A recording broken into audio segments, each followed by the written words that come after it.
Freya, and I am the casting director for AMOR MIO. So this year's been very different for filmmaking currently, and I wanted to share with you how my role as a casting director has changed specifically. So without further ado, here we go.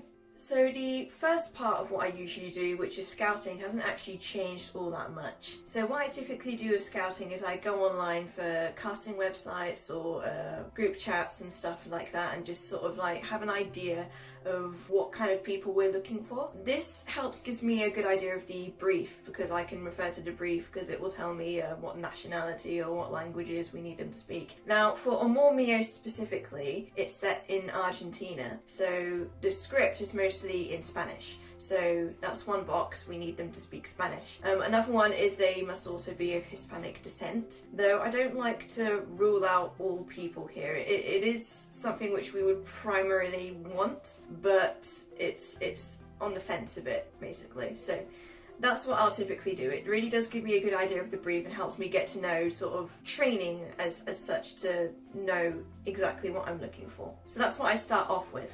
So what I do next is I'll start making advertisements for our film. Usually in advertisements I'll include a quick brief of what our film is about, something that perfectly sums it up and everything, and then I like to do character descriptions. So obviously actors will want to know what roles are available and for why, so that they can choose which best fits them.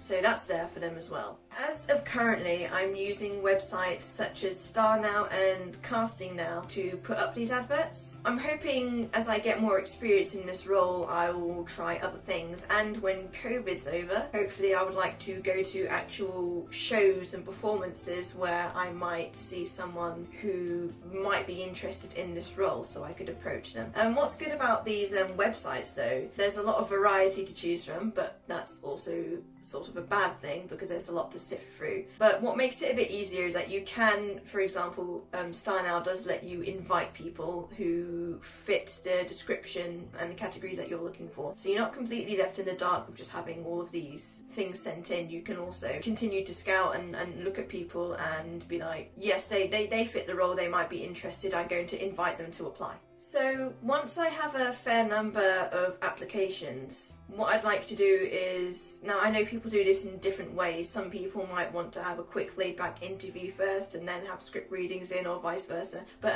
what's easy for me is I will have them send in script readings first. I will have this done over like WeTransfer, so they will do a video very similar like this, reading out the scripts which I would have emailed them, and they'll send that in and I'll have a look at them. Typically I would like to do this sort of thing in person. We have to make changes, and as COVID rules change, the filming process and pre-production stage will also change, and that's just something to adapt to. But I suppose that will give me a bit more experience in the future. I can say, hey, I've done this through COVID, so I can do it while we're not in COVID. There's that, looking on the bright side. So after that, I will do the casual interviews. Now, because I can't invite them to a nice cafe and have a sit down and just have a casual chat about their role, it has to be done over Zoom. I don't particularly like this, but it has to be done. The reason I don't like it is because having them there in person just makes it a lot easier to get an idea of their mannerisms, just get to know them a bit better. It's not as easy to do that sort of stuff over Zoom, but it's the best thing we have currently, so I'm going to have to make do. Throughout this stage, I will also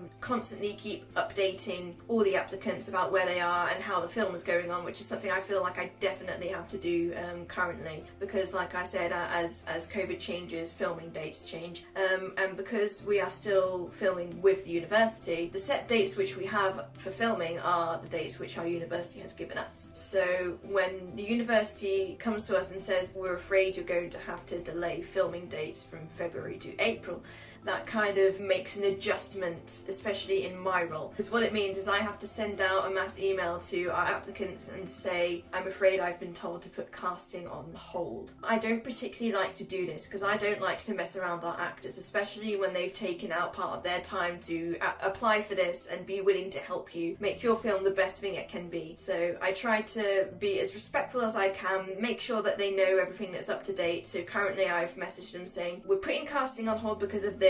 I will get back to you in January with further details. things like that, even outside of COVID, I imagine things like this would happen. So if anything, it's just experience for me. So the stage which I'm actually currently at is, like I said, sending the emails in. So I haven't gotten round to looking at any tapes yet, though I had started to do that before I had the email saying there's been a change of plans. So that's where I am right now. I will get those tapes in again, or look at the ones that have already been sent in, and then continue from there and move on to an interview stage.